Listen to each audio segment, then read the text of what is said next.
ইবাদতের মধ্যে সবচেয়ে শ্রেষ্ঠ ইবাদত হচ্ছে নামাজ। এই নামাজ যার ঠিক হইবে বাকি ইবাদত গুলো ঠিক করা সম্ভব হবে। নামাজের মধ্যে যে মানুষের যে মুসলমানের ঘাটতি থাকবে বাকি ইসলামের হুকুম আর কামগুলোর মধ্যেও তার ঘাটতি দেখা দিবে। এজন্যই নামাজ নামাজ আমি ঠিক রাখতে হবে। আমি কুরআনুল কারীমের যে আয়াতের অংশ তিলাওয়াত করেছিলাম সেই অংশের মধ্যে আল্লাহ রাব্বুল আলামিন ঘোষণা করলেন, ইন্নাস সালাতা তানহা আনিল ফাহশাই ওয়াল মুনকার।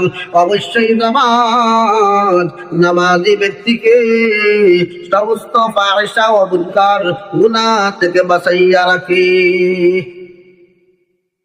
এই নামাজটুকু আপনারা যে গাফলতি, মসজিদ লক্ষ লক্ষ টাকা দিয়ে মসজিদ নির্মাণ হয়, মসজিদ কোটি কোটি টাকা দিয়ে মসজিদের কারুকার্য হয়, কিন্তু মসজিদ যত উন্নত হচ্ছে আমাদের সমাজে মুসল্লিদের তত ঘাটতি দেখা দিচ্ছে। কথা ঠিক না বেঠিক? একটু বলবেন, আপনারা কি আশেপাশে দেখতেছেন না? শুধু আপনাদের এই মসজিদের কথা বলতেছি না, আমার যত দূর পর্যন্ত আমি যেতে পেরেছি, যত দূর পর্যন্ত আমি যাই, সফর করি, যাতায়াত করি, তত দূর পর্যন্ত দেখতেছি লক্ষ লক্ষ কোটি কোটি টাকা দিয়ে মসজিদের সৌন্দর্য বাড়ানো হচ্ছে। এটাই কিন্তু ঠিক। আল্লাহ যেমন সুন্দর, মসজিদ গুলো সুন্দর করে বানানো দরকার, এটা কিন্তু শরীয়ত বাধা দেয় না। কিন্তু আফসোসের বিষয় হচ্ছে ও মুসলমানেরা, মসজিদের জন্য মসজিদ সুন্দর করার জন্য আমরা জানমাল বিসর্জন দেই ঠিকই, কিন্তু আমাকে জাহান্নামের আগুন থেকে বাঁচাইতে হবে। যে নির্দিষ্টার উসিলায় আল্লাহ জাহান্নাম থেকে আমাকে মুক্ত করে দিবেন, সেই নামাজটুকুর দাঁড়াদারি না, সেই নামাজগুলোর পাবন্দি করি না, সেই নামাজটুকু আদায়ের মধ্যে অবহেলা করি কিনা?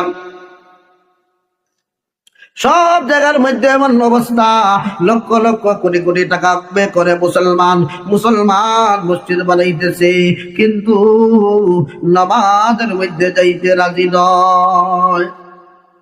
সারাদিন মিস্ত্রির সাথে আপনার কি করে, মিস্ত্রির কাজ কর্ম দেখাশোনা করে। যখন মসজিদের মধ্যে জোহরের আযান হয়ে যায়, এই সময় দেখা যায় দায়িত্বশীল ব্যক্তি আযানের আগে দেখা যায় মসজিদের উঠানে মিস্ত্রিদের সাথে কাজ দেখাশোনা করতেছে। আযান দিয়া বাইর হইয়া দেখা যায় দায়িত্বশীল নাই। একটা হাদিস মনে হয়ে গেল, আল্লাহর নবী সাল্লাল্লাহু আলাইহি ওয়াসাল্লাম হাদিসের মধ্যে বলেন, আযান শোনার সঙ্গে সঙ্গে ইবলিস শয়তান যত দূর পর্যন্ত আযানের আওয়াজ যায় তত দূর পর্যন্ত সে পিছনের রাস্তা দিয়ে বাতাস বাইর করে দৌড় গতিতে